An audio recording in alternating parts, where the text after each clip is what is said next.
I guess it's important to understand that my entry point is ceramics.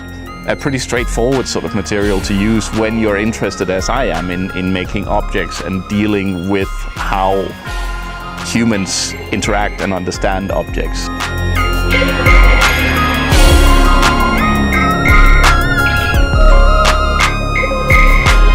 This room is the official part of the house, I guess. This part that I'm standing in right now used to be the architectural studio of Eliel Saarinen, where his son Eero was working for him for a good 15 years, I think, almost.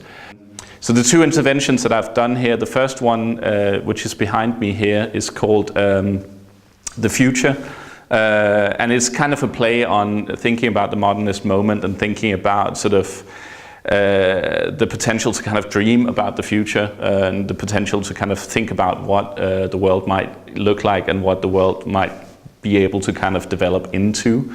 There's a kind of humorous twist to it. So the glass ball is kind of a looking glass. It's like what you would find with a mystic or something like that. Something you could kind of go into, look into, see the future potential in some sort of occult way. The other piece that's here is a little more complicated. It's a piece that I did together with my mother. I tried to sort of bring in some of my own history as a way of sort of aligning myself with the history of the house and aligning my own sort of thinking with it. Not in a way of sort of saying that I'm in any way similar, but just in a way of saying that there's a specific kind of understanding that I've approached this house with. So the octagonal form is essentially just a reference to Saarinen's kind of main geometrical form that goes through many of his buildings around Cranbrook. And so we used that as a sort of a geometrical kind of component that constructed the whole piece. The ceramic piece that I did for my mother's weave tries to kind of also deal with some of the sort of stylistic kind of mashups that is happening in Eliel Saarinen's architecture. So this room here is what's called the book room. The piece that's here is actually not a piece that I made for the house directly. It was a piece that I was asked to do for an exhibition that was called No Object is an Island, which was over at the Cranbrook Museum a couple of years ago. And so I was interested in the sort of dynamic between father and son and how the hell that played out in the sense of, you know, what does it mean to work within the style of your father, who you then go on to kind of supersede in history, essentially in a very short time span. And so the lamp here is kind of a way of playing around this in a sort of humorous way, I guess, where you suddenly start getting into the sort of organic forms of Eero Saarinen's that is different from Eliel Saarinen's as well. And so it's a way of sort of dealing with the two through form typologies, through the history of decorative arts, through various sort of notions of object making, but kind of taking a cartoon-like twist on it.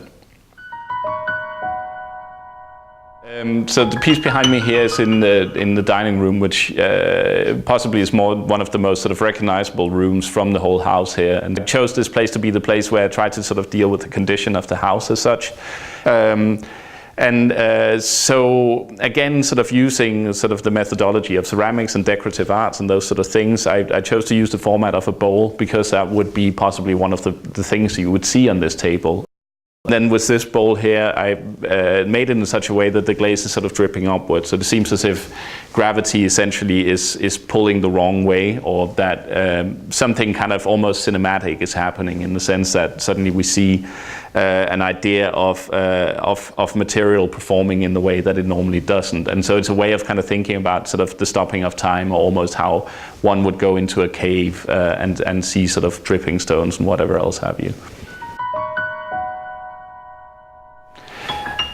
So in one of the things that I all the time wanted to do with this exhibition was also to deal with sort of the notion of coloration in this house and how colors operate in this house as a sort of a perceptual device, I guess. One of the sort of little details of this house is this linen cabinet behind me here, which is all painted blue, and that's an old sort of household trick to essentially make your linens look whiter. So the 5 sort of lumps that are sort of all taking the form of a towel or something in there is glazed in a gradient of colors, so it goes from a warm white to a cold white, which is hardly sort of perceivable because it's in the blue cabinet. So in a sense, you have a gradation of color that's existing within there that then gets negated by the way that the whole thing is sort of set up. And I wanted it to be sort of, I guess, operate kind of metaphorically for how the various rooms kind of operate here. So how, you know, the various kind of sensibilities are being played out within each of the rooms, and how that inflicts the body, the soul, the mind, and one's sort of being in that room. In here I've made sort of, I guess, a Freudian piece, if anything, that really tries to kind of deal quite explicitly with the relationship between the father and the son, between Eliel and Ero. So the piece essentially is sort of a long sort of lump that is amorphous in its form. Placing it in the bathroom is of course very intentional, in the sense that I'm interested in kind of figuring out this sort of dynamic and figuring out and problematizing it, if nothing else, you know, in terms of when you read Eero Saarinen's writing, he's always extremely kind of respectful to his father. He said, you know, I'm a form giver, I just stay within the notion of my father's architecture and whatever else. But if you look closer to the history, the day after his father died, he went on and changed the name of the architectural firm. He shelved all the drawings that they were working on, and then he started doing his own thing just like that.